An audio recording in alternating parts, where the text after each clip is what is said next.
Saudara, saat ini kita menyaksikan langsung Wakil Presiden Republik Indonesia Gibran Rakabuming Raka mengunjungi korban banjir yang berada di wilayah Pondok Gede Permai, Bekasi.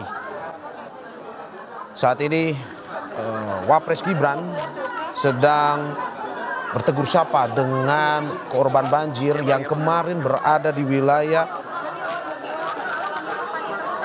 Pondok Gede, tepatnya mendiami atau mengungsi di gudang logistik dari BNPB.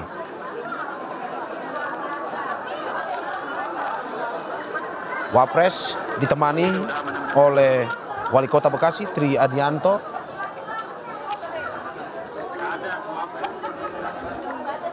melihat langsung kondisi warga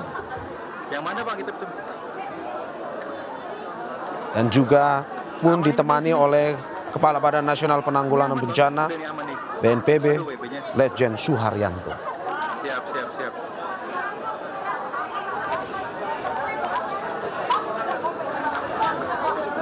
Iya, Bang.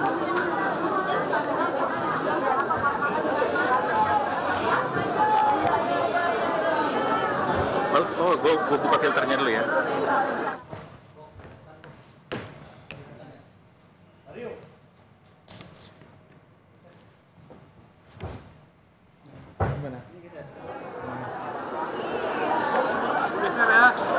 Ya. Bang, geser dulu gue dari depan ya. Yuk.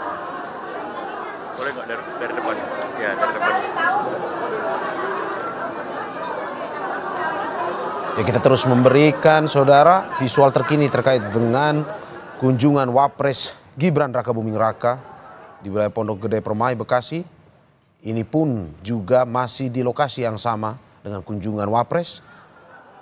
Dan tepatnya lokasinya berada di gudang logistik BNPB, tempat kemarin warga yang berada di sekitaran Pondok Gede Permai diungsikan.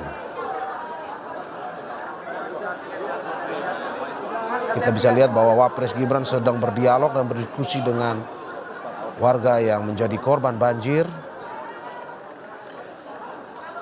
Gibran ditemani oleh Kepala BNPB Suharyanto dan juga Wali Kota Bekasi Tri Adianto.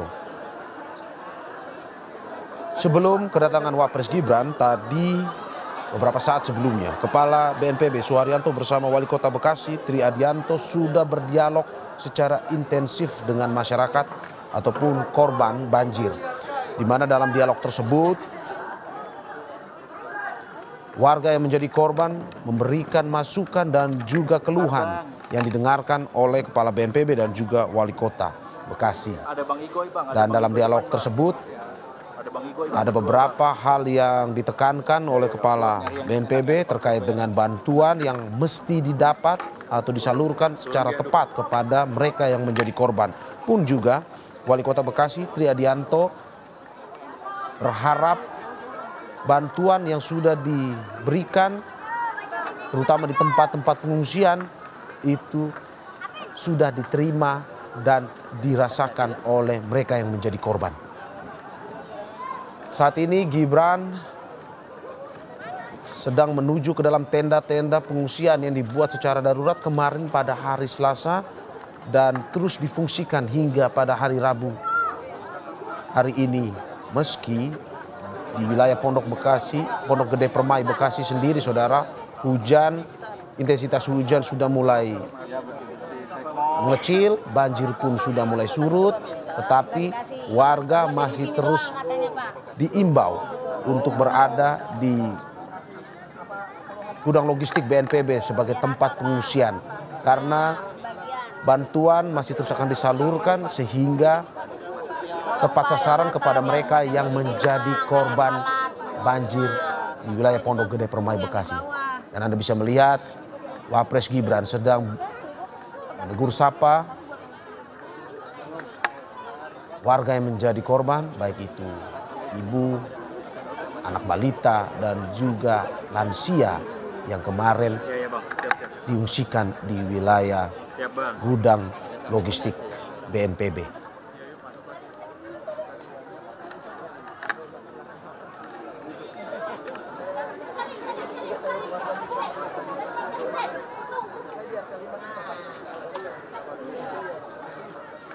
Warga pun terlihat antusias, saudara, dengan kedatangan Wapres Gibran.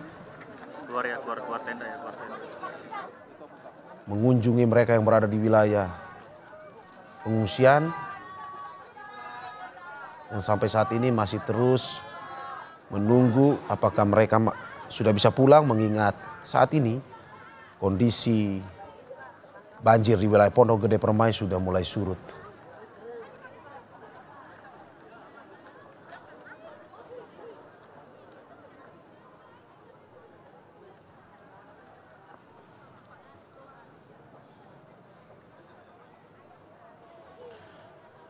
Dan untuk mengetahui informasi terkait dengan kunjungan Wapres Gibran di Pondok Gede Permai, Bekasi, kita sudah terhubung melalui sambungan telepon dengan jurnalis Kompas TV, Putri Oktaviani. Okta, selamat pagi. Apakah Anda bisa mendengar saya? Ya, selamat pagi, Mario dan juga saudara. Okta, bagaimana Anda bisa menggambarkan terkait dengan kunjungan Wapres Gibran ke lokasi? Ini tadi baru saja dari pengungsian, tapi sepertinya Wapres menuju ke lokasi lain. Bisa Anda jelaskan kemana Wapres akan pergi dan apa yang akan dilakukan? Betul, Mario dan juga saudara.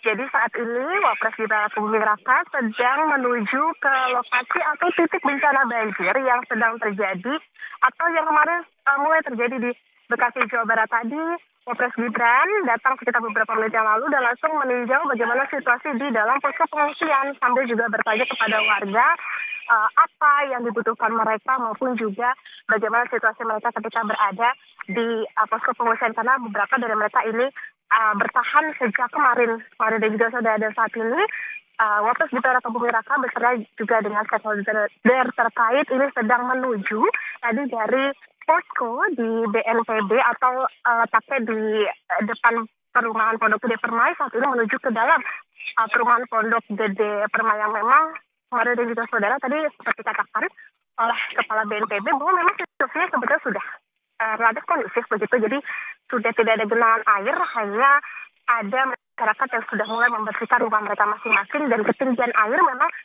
masih ditemukan tapi relatif kecil begitu, ada sekitar 40 cm. Tetapi itu berada di titik yang berada di belakang begitu atau di area belakang dari perumahan di Pondok Gede Permai ini. Dan Mario dan juga saudara, saat ini kita akan berapa tengah berkait tentang peninjauan menggunakan, kalau kami lihat tampaknya Wapres sedang berjalan dan bertanya ke seorang warga begitu bagaimana kondisi di dalam atau di area perumahan dari Pondok Gede Permai. Kalau kami lihat juga bersama dengan Wali Kota Bekasi dan juga Kabasarnas. Jadi memang ada pendampingan begitu untuk Wapres bisa menuju ke dalam atau ke area dalam dari perumahan Pondok Gede Permai. Dan saat ini, Mario dan juga saudara, yang bisa Anda saksikan adalah memang Wapres Gibran Rakabuming Raka terus menuju ke dalam atau perumahan Pondok Gede Permai, yang mana di sini memang ada 3 RW yang terdampak begitu. Dan area pemantauan kami sangat terbatas, Mario dan juga saudara. Jadi memang menurut ketentuan kami diminta untuk tidak menuju lebih dalam lagi begitu, tetapi memang pemantauan tetap bisa dilakukan di depan atau di area gapura dari perumahan Pondok Gede Permai. Yang memang bisa Anda saksikan saat ini, Wapres Gibran Rakabuming Raka dan juga sejumlah stakeholder saat ini sedang menuju ke area dalam, ke dalam perumahan untuk bisa melihat bagaimana situasi terkini di sana. Dan tadi Mario dan juga saudara, kalau kami bisa menggambarkan menurut pemantauan kami, memang masyarakat ini sudah ada beberapa yang kembali ke rumah masing-masing untuk bisa membersihkan sisa-sisa material banjir yang kemarin sempat menggenangi atau bahkan menenggelamkan rumah mereka, karena ketinggiannya sangat bervariasi bahkan mencapai 4 meter begitu. Dan saat ini memang masih ada warga yang masih bertahan di lokasi posko pengungsian karena mereka merasa bahwa di lokasi ini mereka bisa mendapatkan bantuan dengan memadai, meskipun juga mereka masih terus memantau bolak-balik begitu, ada dari mereka yang bolak-balik melihat bagaimana situasi rumah mereka, apakah sudah bisa untuk dibersihkan dan lain sebagainya. Masyarakat sangat membutuhkan. Kalau kami pantau tadi memang secara relatif logistik itu sudah tercukupi, Mario, karena memang ada dapur umum juga di sini. Jadi untuk logistik berupa makanan terpenuhi, kemudian pakaian tadi juga baru datang lagi beberapa, lalu ada sejumlah bantuan yang dikirimkan seperti matras begitu ataupun juga selimut. Tetapi yang paling dibutuhkan oleh warga adalah penanganan pasca banjir ini, yaitu berupa aliran listrik maupun juga air bersih, dan juga terutama bagi mereka yang memiliki anak-anak sekolah, mereka membutuhkan keperluan sekolah yang memadai ketika mereka kembali beraktivitas nantinya. Tentunya, Mario dan juga saudara, saat ini posko masih dibuka begitu karena memang kalau menurut Camat Jati Asih Asari mengatakan ada 1.300 kakak begitu yang terdampak atau sekitar 5.600 jiwa di Pondok Gede Permai. Tentunya bagaimana pemantauan yang dilakukan Wapres Gibran Rakabuming Raka pada pagi hari ini diharapkan bisa memberikan tidak hanya dukungan ataupun juga bantuan kepada warga, tetapi juga dukungan moral. Karena tadi salah satu yang juga dibutuhkan oleh warga adalah bagaimana mereka membutuhkan moral, membutuhkan semangat, membutuhkan kepastian dari pemerintah agar banjir seperti ini tidak lagi terjadi. Terlebih, tadi kami berbicara dengan salah seorang warga bernama Ibu Eka. Ibu Eka mengatakan bahwa banjir di tahun 2020 ini paling besar yang ia rasakan, bahkan dibandingkan dengan banjir di tahun 2020 lalu. Ini pun dan tentu harus mendapatkan perhatian dari pemerintah setempat bagaimana penanganan maupun juga apa bantuan yang mereka butuhkan, tidak hanya ketika banjir terjadi, tapi juga di pasca banjir. Tadi Mario dan juga saudara, tidak hanya Wapres Gibran Rakabuming Raka yang saat ini kalau Anda saksikan memang sedang memantau ke salah satu rumah warga, tetapi juga pemantauan dilakukan oleh Kepala BNPB, Legend TNI Suharyanto, kemudian Kabasarnas, Marsikal Muda TNI Muhammad Syafi'i, juga Wali Kota Bekasi, Tri Adianto Cahyono. Jadi memang dari pemerintah juga telah berupaya untuk bisa menangani banjir, tidak hanya upaya begitu untuk melakukan bagaimana modifikasi cuaca, tetapi juga pemberian sejumlah bantuan yang dibutuhkan oleh warga. Karena saat ini kalau dipantau memang tidak terjadi hujan, sehingga ini yang diharapkan bisa lebih mempermudah proses tidak hanya bantuan, tetapi juga pembersihan warga atas banjir yang melanda di rumah mereka. Tapi memang yang menjadi catatan adalah prediksi curah hujan ini masih bisa terjadi dengan intensitas tinggi dari 4 hingga 11 Maret 2025. Dan ini yang bisa menjadi catatan bagi warga, terutama mereka yang memang wilayahnya atau rumahnya dekat dengan tanggul ataupun dan sebagainya. Ini bisa memperhatikan bahwa posko masih dibuka, sehingga apabila mereka ingin bertahan di posko pengungsian masih diperkenankan. Saat ini Mario bisa disaksikan oleh Anda saudara bahwa Gibran Rakabuming Raka masih di lokasi perumahan Pondok Gede Permai, Jatirasa, Jati Asih, Kota Bekasi, di mana ini menjadi salah satu titik yang terdampak cukup parah begitu. Bahkan kemarin kalau kita lihat dari sejumlah gambar yang memang juga dipantau oleh tim Kompas TV di lapangan, bahwa air ini sudah cukup tinggi, bahkan bisa menenggelamkan atau bahkan rumah mereka bisa tergenang sampai ke atap. Bahkan tadi salah satu warga juga mengatakan mereka tidak tahan begitu untuk bertahan hanya di lantai 2 rumah mereka. Akhirnya mereka memilih untuk dievakuasi menuju ke posko pengungsian. Ini tentu harus menjadi perhatian. Bahkan juga ada sejumlah kendaraan milik warga yang dievakuasi ke arah atau di area depan begitu untuk perumahan Pondok Gede Permai. Ini juga ada yang bahkan terendam oleh banjir. Dan tentu penanganan juga masih terus dilakukan, Mario dan juga saudara, termasuk juga tidak hanya pemantauan tentunya yang diharapkan, tetapi juga bantuan-bantuan ini yang sangat dibutuhkan oleh warga. Meskipun dari beberapa dari mereka ini sudah kembali ke rumah masing-masing untuk membersihkan sisa-sisa banjir, kalau bisa dilihat juga di Perum Pondok Gede Permai, yang menjadi salah satu titik banjir tertinggi di Bekasi, ini juga masih ada lumpur-lumpur begitu, yang bahkan juga berserakan sisa-sisa puing-puing dari rumah-rumah mereka. Tadi kami juga melihat ada rumah-rumah yang memang kacanya sampai pecah begitu. Ini yang mungkin menjadi salah satu dampak dari banjir yang terjadi kemarin. Bahkan tadi Camat Jati Asih juga mengatakan ketinggiannya bervariasi bahkan mencapai 4 meter di Pondok Gede Permai ini. Mario? Ya Okta, dari kedatangan Wakil Presiden Gibran, kita melihat bahwa ada dialog yang dilakukan oleh Wakil Presiden dengan beberapa masyarakat yang tadi bertemu langsung. Apa sebenarnya yang disampaikan oleh masyarakat, Okta? Apakah memang terkait dengan bantuan ataukah mitigasi yang perlu dilakukan pemerintah sebenarnya? Karena dari apa yang disampaikan, Mario? banjir besar terjadi 5 tahun yang lalu dan akhirnya terjadi lagi, masih terjadi di tahun ini. Dan masyarakat pun menjadi korban dalam peristiwa ini. Apa yang disampaikan tadi oleh masyarakat? Apakah terkait dengan bantuan yang memang masih perlu dibutuhkan atau terkait dengan mitigasi yang perlu dilakukan segera oleh pemerintah? Iya, betul sekali Maria dan juga saudara, bahwa memang ada dialog yang tadi dilakukan oleh Wapres Gibran Rakabuming Raka ketika ia tiba di posko pengungsian atau di posko tepatnya gudang logistik BNPB yang berada di dekat Perum Pondok Gede Permai, Jatirasa, Jatiasi, Kota Bekasi. Tadi Gibran tidak hanya memantau bagaimana warga yang bahkan mereka sangat menantikan bagaimana bantuan berupa pakaian dan lain sebagainya. Tadi juga ia sempat mendatangi beberapa warga, mengajak berdialog apa sebetulnya yang dibutuhkan, apakah mereka kondisi di pengungsian ini sudah memadai dan lain sebagainya. Memang tidak berbeda dengan apa yang mereka sampaikan ketika tadi ada pemantauan pertama kali sebelum Wapres Gibran. Jadi tadi ada pemantauan dari Kepala BNPB, Kabasarnas maupun juga Wali Kota Bekasi.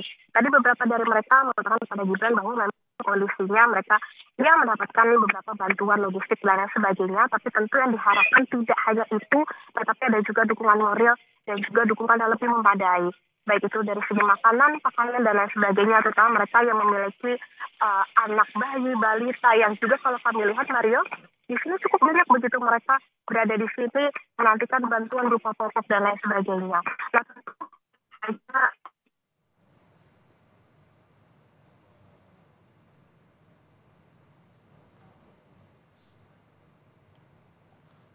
Okta, apa mungkin Anda masih bisa mendengar saya?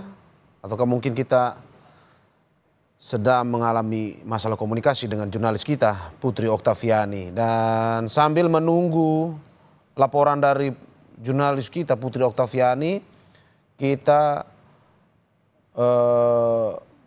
melihat langsung bagaimana Wakil Presiden Republik Indonesia Gibran Rakabuming Raka mengunjungi satu persatu korban banjir di wilayah Pondok Gede Permai, Bekasi. Sambil melihat langsung kunjungan dari Wapres, kita di studio sudah bersama narasumber kita, pengamat tata kota, Yaya Supriyatna.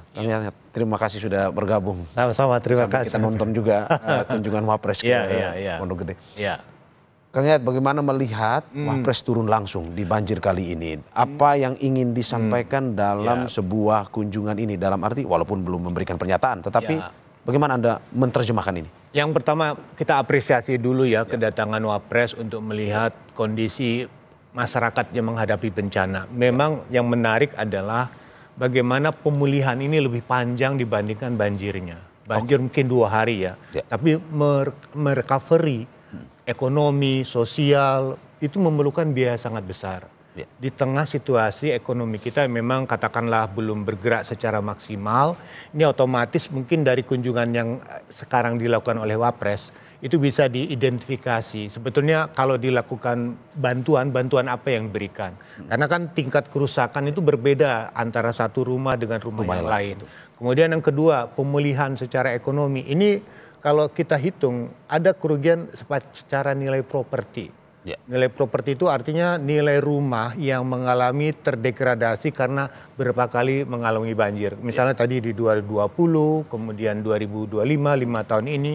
Kedua, pada kehilangan aset. Artinya dulu mungkin punya TV, punya kulkas, punya apa, itu bisa tidak bermanfaat atau tidak bisa digunakan lagi. Kemudian material secara kerugian materi. Nah ini kan kita belum tahu. Kalau misalnya nanti sudah terakumulasi, misal belajar dari tahun 2020 itu hampir 800 miliaran total untuk wilayah Jabodetabek itu cukup kerugian akibat banjirnya itu. Nah sekarang kita belum tahu karena ini banyak di wilayah Kota Bekasi, otomatis harus diperhitungkan berapa total kerugian yang terjadi secara menyeluruh. Kemudian kedua, kira-kira dari hasil kunjungan ini, kira-kira bentuk insentif apa yang bisa diberikan oleh pemerintah kepada warga yang terkena. Karena setiap warga pasti akan berbeda tingkat kerusakan kan, dari setiap masing-masing wilayah. Kang, Anda mau bilang bahwa ini menjadi tanggung jawab negara terkait dengan kerugian materi ini? Nah ini begini, memang menjadi pertanyaannya, apakah ini memang kesalahan secara struktur? Ya. Ada kebijakan yang tidak dijalankan, Ya. atau ada unsur kelalaian, atau sesuatu yang di luar ya kapasitas negara ketika bencana ini terjadi. Misalnya contoh dalam konteks kebencanaan karena intensitas curah hujan yang tinggi. Nah, sekarang kan harus dipilah sejauh mana tanggung jawab negara. Nah, tanggung jawab negara misalnya kalau dikaitkan dengan kerusakan lingkungan pasti akan berimplikasi kepada izin-izin ya kan yang diberikan. Kedua, tanggung jawab dalam konteks membenahi infrastruktur. Misalnya contoh, ini karena 2 sungai besar kemudian masuk ke sungai Kali Bekasi. Kan di situ ada Kali Cilengsi dan Cikeas. Ya. Kemudian ada Bekasi. Nah, pertanyaannya selama ini sudah dilakukan perbaikan atau peningkatan kapasitas aliran sungai atau tidak? Kedua, tanggung jawab negara. Untuk di Bekasi itu sudah ada tanggul-tanggul dan ternyata tanggul yang dibangun itu tidak mampu menahan besarnya volume air sehingga meluber. Kalau pernyataan dari Ibu Wamen PU mengatakan tidak ada tanggul yang jebol. Yang kemungkinan terjadi adalah pada konteks air yang meluber. Nah, sekarang kita akan lihat tanggung jawab negara itu jika terkait dengan penanganan infrastruktur, mungkin tanggung jawab negara adalah mengatakan berfungsi tidak apa yang dibangun oleh negara. Nah, kedua, ada persoalan lain di mana ada bentuk kelalaian. Nah, bentuk kelalaian misalnya satu, di mana penyebab sehingga terjadi bencana yang demikian besar.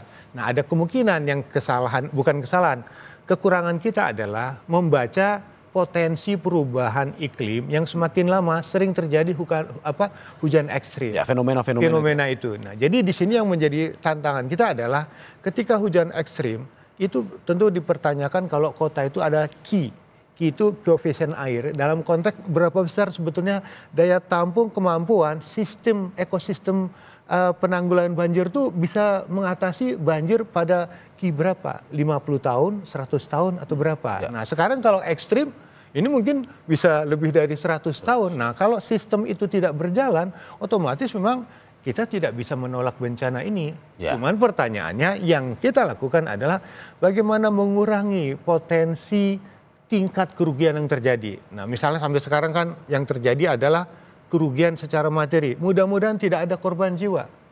Tapi yang kemungkinan bisa terjadi adalah stres, kan? Dampak Kemudian emosional lebih itulah kan. Mungkin akan lebih panjang karena sekali lagi kerugian itu memang tidak merusak secara fisik di dalam, tapi secara psikologis. Ya kan orang untuk bangkit kembali itu perlu. Nah, maka di sini apakah kemungkinan besar bentuk bantuan misalnya kalau ada risiko dalam bulan Ramadan ini misalnya kan bantuan sembako misalnya kan. Kalau misalnya mereka memang kesulitan untuk mendapatkan bahan mah. Di sini BNPB harus bertanggung jawab nih.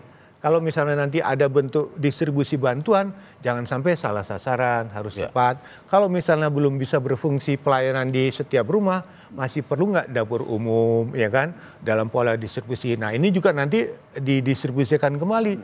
Bagaimana tanggung jawab di RT dan RW-nya. Jadi yang paling penting sekarang adalah tanggung jawab dari pemerintah daerah, khususnya Pemkot Bekasi, untuk memetakan wilayahnya, kemudian memberikan pola distribusi bantuan yang bisa diberikan pada setiap wilayah. Dan yang terakhir adalah sinkronisasi kegiatannya bersinergi nggak dengan pemerintah pusat. Jadi dalam konteks kebencanaan ini, pusat bisa memberikan bantuan apa, kemudian pemerintah daerah bisa melakukan apa.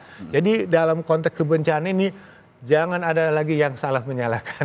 Kita perlu memperbaiki cara kerja kita supaya yang terkena musibah ini jangan disampai berita-berita yang tidak nyaman. Gitu. Anda tadi bilang adalah ini sebuah tindakan yang positif yang dilakukan oleh pemerintah dengan mengunjungi langsung korban dari banjir. Tindakan positif ini perlukah pada akhirnya diikuti dengan seperti Anda sudah bilang tadi, tapi apakah perlu? Karena ada solusi bahwa selalu dengan modifikasi cuaca tanpa pada akhirnya mungkin melihat inti permasalahan itu. Apalagi Wapres kan nantinya akan memimpin aglomerasi yang sampai saat ini terus dibahas terkait dengan pemusatan atau integrasi wilayah-wilayah. Menurut Anda dengan kota besar Jabodetabek, integrasi dari kepala daerah dalam arti bahwa untuk meminimalisir bencana seperti ini, banjir terutama, perlu dilakukan? Apalagi dengan pelantikan kepala daerah baru nih, harusnya lebih gampang nih. Begini, Tahun 2014 itu DPD RI pernah membuat RUU tentang pengelolaan terpadu Jabodetabek. Jadi supaya ada sinergi, misalnya transportasi, bencana, tata ruang, aspek pengelolaan daerah aliran sungai. Tetapi tidak bisa dieksekusi karena secara fungsional tidak bisa masalah di daerah itu diberikan kepada badan untuk mengelolanya. Sekarang kan ada Dewan Aglomerasi. Nah, pertanyaan lebih lanjut, bagaimana format kelembagaan itu? Apakah bidang-bidangnya termasuk bidang kebencanaan, tata ruang, pengendalian daerah aliran sungai, ya otomatis kan ini untuk mensinergikan. Contohnya seperti gini, ketika ada upaya untuk mengurangi potensi risiko bencana, kan ada TMC ya, untuk memodifikasi cuaca. Kan pernah saya tanyakan, sumber pembiayaannya dari mana? Oh, dari BNPB dan DKI, Jakarta. Pertanyaannya berarti kapasitas fiskal yang bisa memodifikasi cuaca itu hanya Jakarta dan pemerintah pusat, ya kan? Sementara daerah-daerah lain Bekasi, Depok, Bogor mungkin tidak punya kemampuan. Nah, pertanyaannya tidak punya anggaran untuk tidak punya anggaran untuk itu. Tapi pertanyaannya berapa besar efektivitas dari modifikasi cuaca itu menyelesaikan masalah? Tadi dikatakan mengurai hujan, memindahkan awan itu mungkin bisa dilakukan, tapi tidak pernah menyelesaikan persoalan infrastruktur intinya di bawah. Nah, jadi kan pertanyaannya jangan kesan tidak sekedar mengejar proyek, kemudian ada bencana. Kalau dia terulang, seperti contoh sekarang kan, alhamdulillah hari ini cuaca lebih baik dibandingkan kemarin karena sudah ada intervensi modifikasi cuacanya. Tetapi kalau misalnya sampai tanggal 8 atau 11 Maret itu, kalau BMKG masih mengatakan ada potensi curah hujan yang tinggi, maka haruskah dengan TMC lagi? Nah, itu menjadi PR kan. Sementara masyarakat di sini belum siap untuk pulih. Nah, di sini yang menarik adalah nanti jika BMKG mengatakan ada potensi intensitas peningkatan curah hujan, apakah sampai ekstrim atau hujan lebat? Pertanyaannya di mana? Nah, kan kita tidak tahu, mudah-mudahan tidak seperti, karena saya tinggal di Bogor, saya merasakan bagaimana curah hujan ekstrim itu selama 2 hari berturut-turut, hari Minggu dan hari Senin itu sudah terasa bagi kita bahwa ini ada masalah ke bawah. Gitu ya.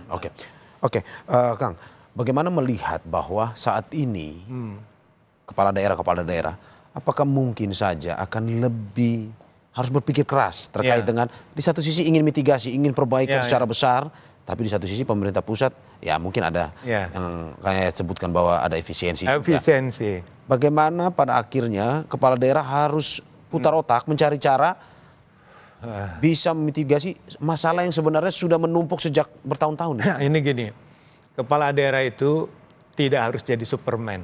Tapi dia membuat super tim. Nah, sekarang untuk Jabodetabek, kepala daerah jangan kerja sendiri. Contoh kasus yang terjadi sekarang di Bekasi. Itu namanya Sungai Cilengsi dan Sungai Cikeas, itu ada di wilayah Kabupaten Bogor.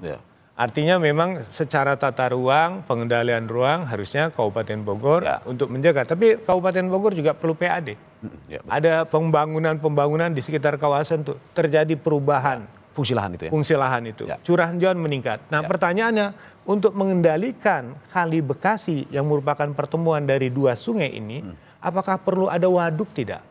Seperti kita membayangkan waduk Sukamahi dan waduk Ciawi. Tapi ternyata Ciawi dan Sukamahi tidak efektif kemarin. Karena apa? Wilayah curah hujan ekstrim itu tidak pada wilayah koridor tangkapan air dari Sukamahi dan Ciawi. Yang terjadi di Katulampa, di Bogornya. Jadi justru dia di Bogornya itu, bukan di sininya.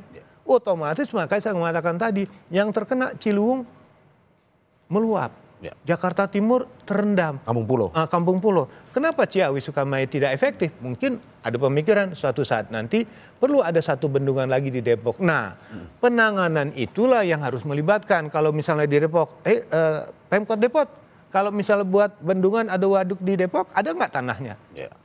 Bagaimana penanganan lebih lanjut? Di mana arealnya? Itu kan harus ada kerjasama. Kalau tidak ya itu sepertinya Depok. Apa urgensinya buat saya? Nah, DKI yang punya anggaran besar.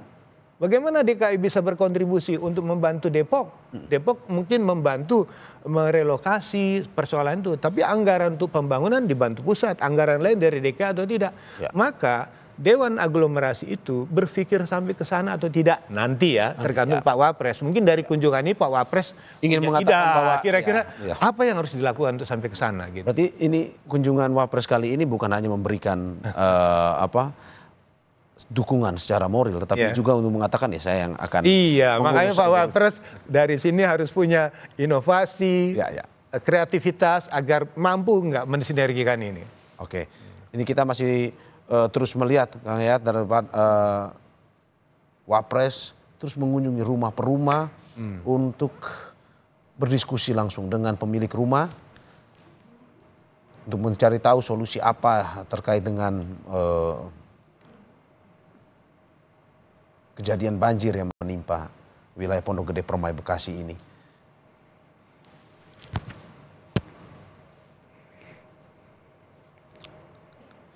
Dan Kang Yayat, bagaimana kita lanjutkan lagi terkait dengan seperti kita tadi sudah singgung terkait dengan Wapres ini. Pun juga bagaimana apakah perlu dalam arti bahwa ini setiap daerah ini nantinya akhirnya terkait dengan fungsi lahan ini untuk memperhatikan lagi terkait ini pembangunan kawasan permukiman segala macam ini perlu berkoordinasi juga dengan mungkin saja dengan BNPB dan pihak-pihak terkait. Dalam arti bahwa sehingga tidak salah lagi, dengan Kementerian Lingkungan Hidup, tidak salah lagi untuk pada akhirnya permukiman ini memakan fungsi-fungsi lain yang harusnya untuk penghijauan. Kita belajar kasus 2014, 2012 saya ingat itu, ketika Kabupaten Bogor akan menertibkan villa-villa yang ada di puncak. Lebih dari 200 sampai 300. Cuman Kabupaten Bogor nggak punya uang. Kemudian dibantu oleh DKI hibah. Nah kemudian ditertibkanlah bangunan itu. Tapi sesudah ditertibkan sawat gitu loh. Karena tanahnya perhutani. Nah kemudian pertanyaannya, adakah perhutani program untuk menghijaukan kembali, reboisasi kembali? Ternyata tidak bersinergi di situ. Jadi menurut saya ketika ada niat tidak bisa bekerja sendiri-sendiri. Jadi pemilik lahan, misalnya kita ingin menertibkan kawasan puncak. Di tempat mana saja areal yang sudah terakuisisi lah atau diambil alih atau berubah fungsi oleh sesuatu atau kepentingan yang tidak sesuai peruntukan tata ruangnya. Ketika dia sudah tumbuh berkembang, nah makanya pertanyaan hasil pemetaan ruang di wilayah mana yang kira-kira punya potensi kerentanan bencana yang tinggi. Kabupaten Bogor bilang kami tolong dibantu. Oke, dibantu apanya? Oke, menertibkan. Kami sudah punya Waduk Ciawi dan Sukamahi dibantu oleh pusat. Nah dalam konteks ini kemana Kabupaten Bogor tuh mengadu? Itu selama ini mengadunya ke PU aja. Dulu PU ada PUPR, Dirjen Sumber Daya Air, Pak kami begini. Atau mantu ke Kementerian Lingkungan Hidup. Cuman Kementerian Perhubungan memprogramkan atau tidak. Maka saya pikir sudah saatnya penanganannya itu harus ada master plan bersama. Selama ini untuk penanganan banjir di Jakarta itu sudah ada master plan untuk Jakarta. Khusus dalam konteks bencananya ya penanganan banjir. Tapi dalam konteks non-strukturnya, dalam penghijauan, penataan, pemukiman semua itu tidak ada dokumennya. Jadi ada baiknya Dewan Aglomerasi ini ya segera membentuk master plan bersama. Jadi masalah di hulu, di wilayah tangkapan air, itu berbeda masalahnya dengan di Jakarta. Kalau Jakarta infrastruktur harus gede, waduk, saluran, tapi di puncak nggak perlu. Nah diperlukan misalnya dalam konteks Sukamahi dan Ciawi. Tapi kalau tidak ada di cover dengan penghijauan, penertiban tata ruang, sorry itu nggak akan efektif. Untuk apa dibangun normalisasi? Kalau di hulunya itu terjadi kerusakan yang masif, run off airnya akan tinggi sekali. Artinya apa yang turun itulah yang mengalir. Dan restorasi wilayah ini kan juga butuh banyak dana sebenarnya. Iya, pertanyaan penting sebelum merestorasi atau memperbaiki pengendaliannya dulu. Nah sekarang kan pertanyaannya Kabupaten Bogor itu sudah punya data banyak. Mana bangunan yang punya izin dan tidak punya izin. Cuman kalau terjadi penataan di sana karena katanya dulu banyak bintang, begitu ditata perang bintang. Itu satu sisi lain. Satu sisi lainnya. Kita nggak sampai. Tapi tetap harus berani. Harus berani. Fungsi lahannya tetap mengembalikan sesuai fungsi lahan. Jadi jangan katanya daerah-daerah yang punya tanggung jawab untuk menjaga lingkungan, menertibkan, jangan andilau antara dilema dan kegalauan. Nah, harus berani. Benar-benar. Kan sekarang Presiden juga mengatakan, jangan takut. Daripada kita membiarkan dan rakyat menderita, lebih bagus ada tindakan. Toh yang mengedepankan kepentingan pada satu sisi untuk kepentingan usaha, atau toh mereka yang dapat untung. Tapi yang menderita siapa coba? Masyarakat kecil. Masyarakat. Oke, Anda mau bilang bahwa walaupun BMKG sudah datang dengan prediksi demi prediksi, memperingati kepala daerah, kalau misalkan permasalahan utamanya intinya ini tidak diselesaikan, ya banjir. Jangankan 5 tahun, mungkin 2 tahun. Iya, 2 tahun bisa sekali. Karena terus terang aja, potensi curah hujan ekstrim kan makin tinggi. Kan pertanyaan paling menarik, teman-teman di Bekasi mengatakan yang kena korban, banjir ini lebih berat risiko bentangannya dibandingkan 2020. Cuman pertanyaan yang menarik ada. 2020 curah hujan ekstrimnya di Bekasi dan sekitarnya itu 370. Sekarang yang terjadi itu adalah yang ekstrimnya itu di Bogor. Bogor ya. 232. Malah justru turun ya. Lebih rendah. Cuman di Bekasi 141. Tapi pertanyaannya di Bekasi yang tinggi, sekarang yang tinggi di Bogor mampu membuat kerusakannya katanya lebih parah dibandingkan 2020. Ya. Ada apa di balik ini? Justru kan kita berpikir, loh keluhannya 2020 itu misalnya tidak sampai ke tengah kota, ke mega Bekasinya melumpuhkan. Bahkan wali kota mengatakan Bekasi lumpuh. 8 kecamatan dari 12 kecamatan, artinya apa? 2/3 wilayah kota Bekasi itu terendam. Nah, artinya apa? Ada persoalan tata guna lahan yang berubah, tata ruang yang berubah. Kemudian ternyata mengapa misalnya air ini ya begitu besar sehingga tidak mampu dikendalikan dan merambah ke Bekasi. Dan perlu dicatat, Bekasi ke depan tuh harus hati-hati. Kenapa? Sering terjadi banjir, terulang lagi. Ini mohon maaf saya tidak bermaksud ini ya. Ini hanya peringatan ya. Ini peringatan bagi kita 2020 Bekasi kena dampak yang besar. Sekarang tanpa hujan ekstrim Bekasi, tapi hujan ekstrimnya di kota Bogor, di wilayah kota Bogor dan Kabupaten Bogor, Bekasi yang menerima dampaknya. Ini berarti kan polanya tidak bisa dipilah-pilah. Oke, ini juga menjadi salah satu concern dari Gubernur Jabar. Deddy Mulyadi mengatakan bahwa selain fungsi lahan yang berubah, pun juga lebaran sungai yang dikatakan semakin menyempit sepertinya. Nah, apakah memang ini ada salah satu tarikan yang saya tarik napas kalau ngomong ini karena buat saya ini saya kayak CLBK, cucian lama belum kering. Ini menarik begini, kita PU punya tanggung jawab menormalkan. Jadi bentang lebarnya itu 50 meter, kedalamannya mungkin lebih dari 5 meter. Tapi kan untuk kasus di Jakarta kemarin Pak Wagub, Pak Bangdul, melakukan upaya pengerukan. Cuman sempat dia tanya, ini limbahnya mau dibuang kemana? Pertanyaannya Jakarta itu untuk menormalkan sungai-sungai itu, kita ajak kesulitan untuk membuang kemana itu hasil pengurukan itu. Kalau dulu masih ada reklamasi mungkin no problem lah. Atau ada tempat lain yang bisa dimanfaatkan. Tapi kalau Jakarta sendiri untuk mengalami kesulitan itu kan tanda tanya besar. Kita bekerja sebetulnya berbasis perencanaan atau bekerja sekedar ada kerjaan. Nah itu kan PR nomor 1. Yang kedua, Jawa Barat. Jawa Barat kan pertanyaannya bagaimana sinergitas. Ini memang agak menarik. Jawa Barat itu memang gaungnya agak kuat di wilayah Bandung Rayanya. Tapi ke Jabodetabek seakan-akan Bekasi, Depok, kemudian Bogor itu dianggap lebih dekat dengan Jakarta. Maka persoalan koordinasi itu juga penting untuk dilakukan. Dan kita juga lebih banyak perlu tahu berapa besar kemungkinan peran dari Provinsi Jawa Barat membantu teman-teman di Bogor, di Bekasi, di Depok. Karena terus terang aja selama ini teman-teman yang ada di dekat Jakarta itu lebih banyak mendengar Jakarta daripada mendengar Bandung. Nah, jadi maksud saya udahlah nanti duduk, kalau dulu ada BKSP, Badan Kerjasama Pembangunan Jabodetabek, sekarang ada aglomerasi. Pertanyaannya, apakah kita menunggu sampai bencana kemudian baru bekerja atau mengoptimalkan percepatan kelembagaan ini untuk segera bekerja? Sekarang pertanyaannya, sesudah banjir 2025 ini, so what gitu loh. Oke, Belum tahu yang kita lakukan apa. pertanyaan selanjutnya juga bahwa apakah dengan kedatangan Wapres langsung menemui korban banjir ini untuk sebagai terjemahan bahwa pusat sudah ambil alih terkait dengan apapun itu. Tapi sebelum dijawab Kang Yayat, kita saksikan yang jeda berikut.